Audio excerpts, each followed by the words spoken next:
Саасан мэцэн за дараагийн CS-ийн базаа контент эхлэх гэж байна. За эхний ярих зүйл гэх юм бол Blast Open Spring 2026 тэмцээний Group Stage-ийн тоглолтууд явагдаж өндөрлсөн. За тухайн тэмцээнд бол нийт 16 баг оролцсон. За тэгээд 16 багийг 2 группт хуваагаад тус бүр группөрөөс 3 баг. За нийтдээ 6 баг плей-офф руугаа гарч ирж байна. За A группийн хувьд юм бол за хэсгээ тэргүүлж Navi нэгээр гарсан. За нэгээр гарсан баг нь бол шууд semi-final руугаа гарч ирж байгаа. За тэгээд 2-оор Aurora, 3-аар Falcons багууд бол гарч ирсэн байна. За 2-3-аар гарсан багууд болохоор quarter final-аас тоглолтуудыг хийн. Blast Open Spring 2026 тэмцээний галзуу тоглолтууд эхэллээ. CS2-ийн үнэнч Fnatt танд нэгэн онцгой бонусыг авах боломж байна. Миний промо кодыг ашиглан Монгол бага дэмжиж тусгай урамшууллыг нээн за бооцоогоо өсгөж тоглолт бүрийг илүү сонирхолтой болгох боломжтой. За Монгол зүй оролцсон тоглолтууд дээр өндөр урамшууллыг авах боломжтой. За түүнээс гадна тэмцээний турш үргэлжлэх маш олон онцгой урамшуул бэлгүүд байгаа. Таг одоо бонус аваад дуртай бага илүү сонирхолтойгоор дэмжээрэй. За B группийн хувьд бол Vitality баг хэсгээ тэргүүлж нэгээр гарсан. За араас нь Pervision Монгол багууд 2-3-аар гарч за ингээд плей-оффын 6 баг бол бүрдсэн. За плей-оффын хувьд бол 3 сарын 27-нд бол эхлэхээр байгаа. За single elimination журмаар шууд явагдана. Эхлээд quarter final-ын тоглолтууд за хожсон багууд нь semi-final-ын багуудтайгаа тоглохоор байгаад байна. За онолт бол гарч ирсэн. За quarter final дээр за A группийн 2-оор гарсан баг нь B группийн 3-аар гарсан багтай таарч байгаа. За B группийн 2-оор гарсан нь A группийн 3-аар гарсан гэдэг ингээ хоорондоо одоо сөөлжлөд таарсан байгаад байна. За quarter final дээр эхний учраа за 3 сарын 27-нд за шөнийн 10 цагаас Монголд Aurora гэсэн багуудын тоглолт гарч ирэхээр байгаа юм байна. За хожигдсон баг нь бол шууд хасагдаад хожсон баг нь дараагийнхаа учраан дээр Vitality багтай таарахар байгаа. За манай Монгол зүй гэх юм бол бас ер нь Vitality гэдэг багаас бол нэг холдохгүй юм шиг байна. Ер нь бол маш олон таарсан. За Aurora гэдэг багтай хийх тоглолтын хувьд гэх юм бол бас яг харахгүй манай Монгол баг илүү баг нь байгаа. Энэ хоёр баг хамгийн сүүлд хоорондоо ESL Pro League Season 23-ийн Stage 2 дээр боо 3 тоглосон. Тухайн үед бол манай Монгол баг 2 тэгэр Aurora-г буулгаж авч байсан. За тэгээд Монгол Aurora гэсэн хоёр багийн хоорондын учраан дээр бол сүүлийн 5 тоглолт 5 уулан дээр нь Монгол баг хожигдсон явж байгаа үзүүлэлттэй байгаад байна. За тэгээ хожих юм бол Vitality ард нь хүрэж байна да. Тэгэхээр одоо аврагыг давж авраг гэдэг шиг Vitality Aurora гэсэн багуудыг хожиж чадах юм бол Grand Final руу гарч ирэх нэ.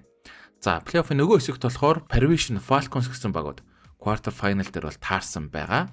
За тэгээд хожсон багийг нь Navi semi final дээр бол хүлээж байна. За тэгээд энэ хүү плей-оффын тоглолтууд бол 27, 28, 29 гээд 3 өдөрт бол зохион байгуулагдана.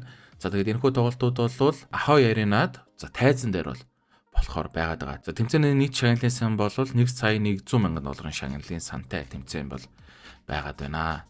За дараагийн ярих сэдв бол за ирэх major тэмцээний IM Kyolen major тэмцээний одоо Азийн слотны төлөөх уралдаан бол одоо болтол явагцаар байна.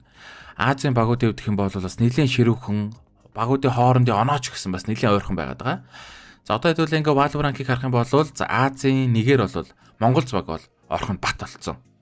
За хоёроор бол Underdown Under баг 1296 оноотой. За энэ баг ч гэсэн ерөнхий бол major орох нь ер нь бол ойлгомжтой болсон гэдээ бол буруутахгүй санагдаад байгаа. За гуравт бол FlyQuest баг 2200 оноотой бас ер нь major тэмцээнд орох нь нэлээд ойрхон болцсон. За тэгээд үүний араас жагсах багууд бол харин оноо амар ойрхон байгаа. Semperfi 4-т баг 1162 оноотой. За 5-т Clean Vision 1122 оноотой. За 6-т Tailu 1109 оноотой. 7-т Hans 1095 оноотой. Nextvoid 1088 оноотой. За Чингис Warriors 1016 оноотой. Гэх мэтчлээ одоо ингээд яг манай Монгол багууд энэ хятадын одоо багуудтай бас нэлээд ойрхон оноотой зөрүүт болсон байгаа. 4 сарын 6-нд бол Азаас 5 баг л мейжор руу орох боломжтой байгаад байна. Тэгэхээр одоо яг энэ сүүлийн үлцэн одоо энэ нэг 10 хүрэхгүй өдрийн дотор бол манай Монгол багууд бас энэ нэг үлцэн тэмцээн уралдаанд бол төрүүлээ дамжилт гаргахгүй бол бас хэцүү болцсон байгаад байгаа. За одоо манай Монгол багуудын хувьд утгагүй болох ямар тэмцээн байгаа вэ гэх юм бол за энэ хятадд зохион байгуулагдаж байгаа бас нэг том тэмцээн одоо хүлээж байна. 15 мянган долларын шагналын сантай Gangui Cup гэдэг тэмцээн байгаад байгаа.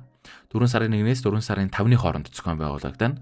За одоогоор л ингээд 8 баг орно, 4 баг нь шууд урилгаараа орж ирсэн. FlyQuest, Hans, Rare Atom, Tailu гэсэн багууд бол орж ирсэн. За үлдсэн 4 баг нь болохоор Closed Qualifiers бол гарч ирэхээр байгаа юм байлээ. Hans, Чингис Warriors гэсэн 2 баг бол хятад явсан гэсэн мэдээлэл бол байна. 2 баг өвдөх юм бол угаасаа хятад руу явж байна гэхээр ойлгомжтой энэ тэмцээнд бол орох гэж явж байгаа нь бол тодорхой байхаа. За CW-г өвдөх юм бол Closed Qualifiers бол гарч ирэх гээд ер нь хятад руу шууд явж байгаа. За ер нь бол яхааргүй яг энэ $15,000 шагналын сантай тэмцээнд төрүүлсэн баг нь мейжер ирэхээ шууд авч байгаа гэж хэлгээд бол буруутахгүй. Лан тэмцээн түүнээс гадна шагналын сан өндөр болохоор энэ тэмцээнд бол төрүүлэх юм бол маш их вал вон аавна.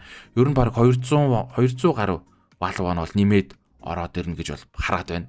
За тэгэхээр одоо юу гэсэн юм бэ? 1300 оноотой гээ баг Азийнхаа чагт 2 руу ороод ирэх боломжтой гэсэн үг. За тэгэхээр яхаарахгүй Hans CW шууд энэ хятад болж байгаа тэмцээн рүү бол явсан байгаад байна. За тэгээд үүнээс гадна бол за Next Void баг. За Next Void-ийг өвдөх юм бол бас Valve rank нэлээд ойрхон байгаад байгаа. За гэхдээ одоо энэ хятад болж байгаа энэ тэмцээн рүү орч чадаагүй болохоор бас одоо мейжер ирэхин төлөө гарч ирнэ гэдэг жоохон хэцүү болсон. За гэхдээ бас боломж бол байгаа.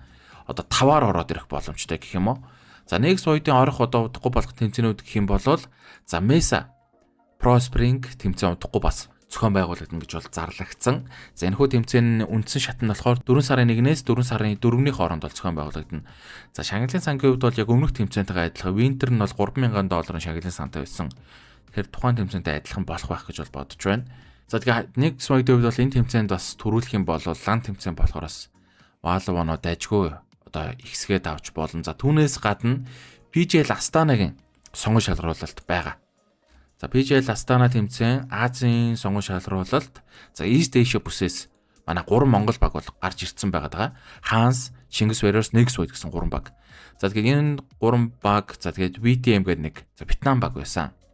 За тэгээд энэ 4 багаас за нэг баг нь Азийн Closed Qualifier руу гарч ирнэ.